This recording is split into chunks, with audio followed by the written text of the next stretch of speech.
Hello,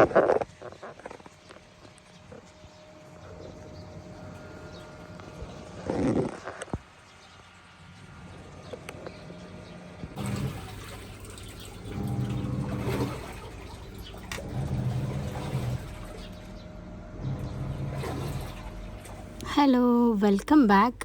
എല്ലാവർക്കും പുതിയൊരു വ്ളോഗിലേക്ക് സ്വാഗതം. അപ്പോൾ ഇന്നും ചെറിയൊരു റമദാൻ വ്ളോഗ് വിശേഷങ്ങളായിട്ടാണ് വന്നിട്ടുള്ളത്. അപ്പോൾ ഇന്ന് ഞാൻ സ്നാക്കായിട്ട് ഉന്നക്കായാണ് ഉണ്ടാക്കുന്നത്. അപ്പോൾ അത് പഴം നമുക്ക് അതിൽ തന്നെ ഒന്ന് പുഴുങ്ങി വെക്കണമല്ലോ. ഉന്നക്കായ ഉണ്ടാക്കാൻ എല്ലാവർക്കും അറിയുമെന്ന് വിചാരിക്കണം. നല്ല പഴുത്ത പഴമല്ല, എന്നാൽ തീരെ പഴുക്കാത്ത പഴമല്ല, അങ്ങനത്തെ ഒരു മീഡിയം സൈസിൽ പഴുപ്പുള്ള പഴമാണ് നമ്മൾ ഈ ഉന്നക്കായ ഉണ്ടാക്കാൻ വേണ്ടി എടുക്കുക. അപ്പോഴാണ് നമുക്കത് ആവി കയറ്റിയെടുക്കുമ്പോൾ നല്ലൊരു സോഫ്റ്റ് ആയിട്ട് കിട്ടുള്ളൂ. അപ്പോൾ ഞാനത് പഴമൊക്കെ നന്നായി വേവിച്ച് കൈകൊണ്ട് തന്നെ ഒന്ന് സ്മാഷ് ചെയ്തെടുത്തതാണ് കേട്ടോ. നിങ്ങൾക്കതിൻ്റെ ബ്ലാക്ക് കുരുല്ലേ, സീഡ്, അത് കളയണമെങ്കിൽ അത് കളയാം. അത് കളയുമ്പോൾ നമുക്കൊരു പെർഫെക്ഷൻ, നല്ലൊരു വൃത്തി കിട്ടും. അല്ലെങ്കിൽ പിന്നെ കുഴപ്പമൊന്നുമില്ല, നമ്മൾ വീട്ടിലല്ലേ ഉണ്ടാക്കണത്. അപ്പോൾ അതവിടെ ചെയ്ത് വെച്ചിട്ടുണ്ട്. ഇനി അതിലേക്കുള്ള ഫില്ലിങ്ങും നിങ്ങൾ കണ്ടിട്ടുണ്ടെന്ന് വിചാരിക്കുന്നു. അപ്പോൾ അതും അവിടെ റെഡിയാക്കിയിട്ടുണ്ട്. ഇനി ഇത് ഓരോരോ ഉന്നക്കായകളാക്കിയിട്ട് ഞാൻ ഫ്രീസറിൽ കുറച്ച് സമയം വെച്ച് കഴിഞ്ഞാൽ നമുക്ക് പിന്നെ ഫ്രൈ ചെയ്യുന്ന സമയത്ത് എടുത്താൽ മതിയല്ലോ. അപ്പോൾ ഞാനിത് എൻ്റെ കയ്യിലേക്ക് കുറച്ച് നെയ്യാക്കിയിട്ട് നമ്മുടെ ഉന്നക്കായ പരത്തിയിട്ട് കയ്യിലിതാ ഇതുപോലെ ഇങ്ങനെ ഒരു ബോളാക്കി നല്ലപോലെ നെയ്യ് പരട്ടുക. എന്നിട്ട് നമുക്ക് കയ്യിൽ ഒരു നാരങ്ങ വലുപ്പത്തിലും കുറച്ചും കൂടെ കൂടുതൽ പഴം എടുത്തിട്ട് നമ്മളെ കയ്യിൽ നല്ലപോലെ ഒന്ന് പ്രസ് ചെയ്തിട്ടൊന്ന് പരത്തിയെടുക്കുക. ഇതുപോലെ. എന്നിട്ട് നമുക്കതിലേക്ക് ഫില്ലിങ് വെച്ച് കൊടുക്കുക. ഒത്തിരി കുത്തി നിറച്ചിട്ട് ഫില്ലിങ് വെക്കണ്ട, അപ്പോൾ നമുക്കത് ഫ്രൈ ചെയ്യുമ്പോൾ പൊട്ടിപ്പോവും. ഓരോ ടേബിൾ സ്പൂണൊക്കെ ധാരാളമാണ് കേട്ടോ.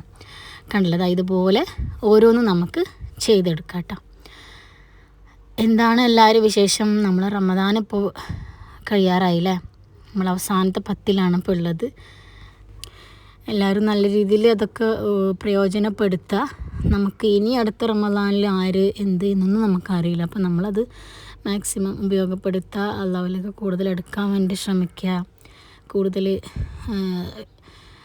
പള്ളിയിലൊക്കെ പോകുന്നവരാണെങ്കിൽ ഇത്തിക്കാഫൊക്കെ ഇരിക്കുക. ലൈലത്തുൽ ഖദർ രാവുകളാണല്ലോ. പിന്നെ അത് മക്കൾ എണീറ്റ് വന്നിട്ടുണ്ടായിരുന്നു. അപ്പോൾ അവർക്കുള്ള ഭക്ഷണമൊക്കെ കൊടുത്തു. അപ്പോൾ ഇന്ന് ചിക്കൻ ബിരിയാണിയാണ് ഉണ്ടാക്കുന്നത്.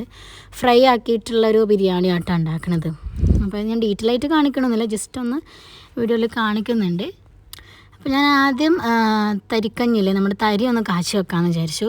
അപ്പോൾ അത് സ്പെഷ്യലായിട്ട് നമുക്ക് ഉണ്ടാക്കുകയാണെങ്കിൽ ഇതൊന്ന് നെയ്യ് ഒഴിച്ചിട്ട് ഈ ചിലവർക്ക് ചെറിയ ഉള്ളിയൊക്കെ മുപ്പിച്ചിട്ട് കഴിക്കുമ്പോൾ വലിയ ഇഷ്ടം ഉണ്ടാവില്ല. അപ്പോൾ ഞാൻ ഉണ്ടാക്കുന്നത് ഇങ്ങനെയാട്ടോ. അപ്പോൾ ഇതാകുമ്പോൾ നമുക്ക് കുടിക്കാൻ ഒരു പായസത്തിൻ്റെ ടേസ്റ്റൊക്കെ നമുക്ക് കിട്ടും. അപ്പോൾ ആദ്യം തന്നെ നെയ്യ് ഒഴിച്ചിട്ട് കുറച്ച് ചെറിയ ഉള്ളിയും അണ്ടിപ്പരിപ്പും മുന്തിരിയും ഒക്കെ ഒന്ന് ഫ്രൈ ആക്കി എടുക്കുക.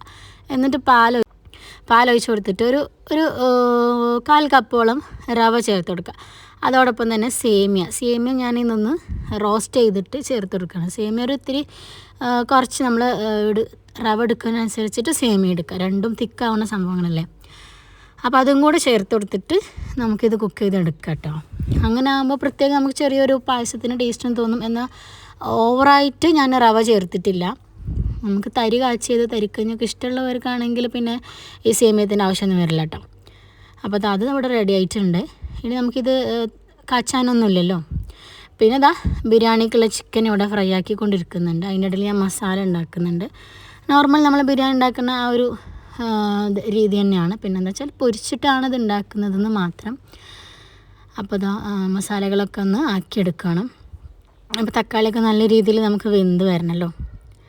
പിന്നെ ഞാനിത് ഉള്ളി പൊരിച്ചിട്ടാണ് ഉണ്ടാക്കുന്നത്. അപ്പോൾ നമ്മൾ ഇതിലേക്ക് വേറെ ഉള്ളി ചേർത്തിട്ടില്ല. ഉള്ളി നല്ലപോലെ ഫ്രൈ ആക്കിയിട്ട് തക്കാളിയൊക്കെ വെന്തതിന് ശേഷമാണ് നമ്മൾ ഇതിൽ നമ്മൾ വേറെ ഉള്ളി ചേർത്തിട്ടില്ല കേട്ടോ.